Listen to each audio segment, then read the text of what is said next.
আমি একটু আগে আসছি ভাই। একটু ঘুরে দেখেন আহত, তারপর আমি কথা ওপাশ বলেন। ছিলাম, ওপাশ ছিলাম। ঘুরে দেখেন আগে আহত হয়েছে কিনা, তারপর কথা বলেন। আচ্ছা আচ্ছা, সরে সরে। আপনি কোন দলের সেটা বলেন।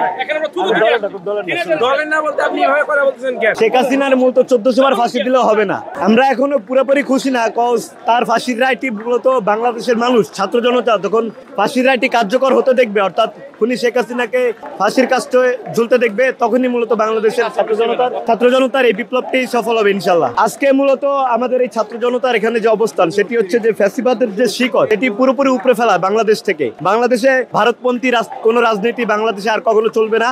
আর ভারতীয় আগ্রাসন থেকে মূলত আমরা মুক্তি লাভ করেছি। ভারতীয় আগ্রাসন নিপাত গিয়েছে এবং আওয়ামী লীগের কবর রচিত হয়েছে। মূলত তারা যে আকাশ কুসুম কল্পনা করছে যে আবার খুনি শেখ হাসিনা বাংলাদেশে আসবে, উনি নাকি ইউনূস আমাদের যে সম্মানিত ইউনূস প্রধান উপদেষ্টা, তাকে নাকি সে জেলে ভরবে। তো সে আসলে দিবাস্বপ্ন দেখছে। তাকে আমরা বলতে চাই, আপনি যা পাপ করেছেন রবের কাছে তওবা করেন, এটাই শেষ সুযোগ। মূলত ফেরাউনও যদি লাস্টে তওবা করতো, আল্লাহ তাকে ক্ষমা করতো। আর শেখ হাসিনার এখনো যেহেতু মরে নাই, তার এখনো তওবা করার সুযোগ আছে। আপনি এখনো তওবা করেন, মানুষের কাছে ক্ষমা চান, আল্লাহ আপনার চাইলে মাফ করতে পারে।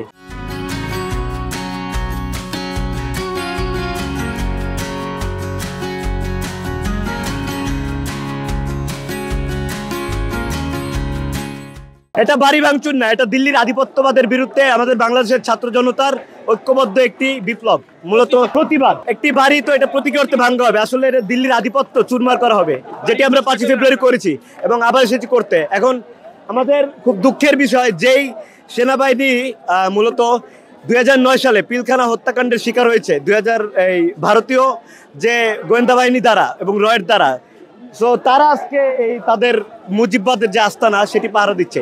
এটি জাতি হিসেবে আমাদের জন্য খুবই লজ্জাজনক এবং আমাদের সেম হওয়া উচিত আসলে। আর এদের আমাদের বাংলাদেশের সেনাবাহিনী মনে হচ্ছে না। আমি মূলত একটু আগে যেহেতু এসেছি, সে মানে এখন পর্যন্ত কোনো আহত ওরকম দেখতে পাইনি, কিন্তু শুনেছি সকালবেলা নাকি 2-4 জন কিছুক্ষণ আগে তারা নাকি মানে আহত করেছে, লাঠিচার্জ করা হয়েছে।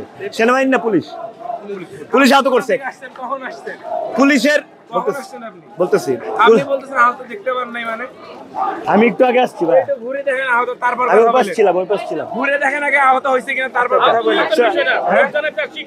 আচ্ছা আচ্ছা, সরে সরে। আপনি কোন দলের সেটা বলেন।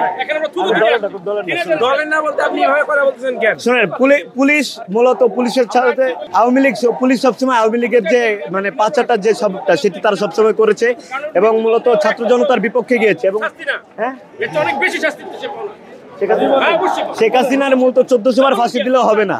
না দেখলে কথা বলা উচিত না ভাই, না দেখলে কথা বলা উচিত না।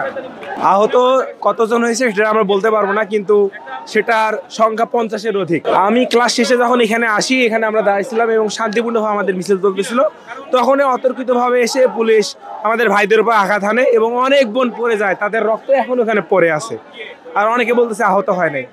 আর তাদের সাথে আমাদের এই বাড়ি ভাঙার পিছনে, আমরা কিন্তু এই বাড়ি ভাঙতাম না প্রথমে, আপনারা দেখেছেন তারা এই বাড়িকে ঘিরে বারবার একত্রিত হওয়ার মানে সুযোগ খুঁজতেছিল তারা। এবং তাদের যে মা আছে শেখ হাসিনা, মোদির বউ, তাকে বারবার তারা ফিরিয়ে আনার একটা চক্রান্ত করতেছিল। তো আমরা এই চক্রান্তকে নস্যাৎ করে দিতে চাই এবং খুনি হাসিনার যে শেষ স্মৃতিটুকু যেন বাংলাদেশে না থাকে, আমরা সেটার ব্যবস্থা করে দিতে চাই।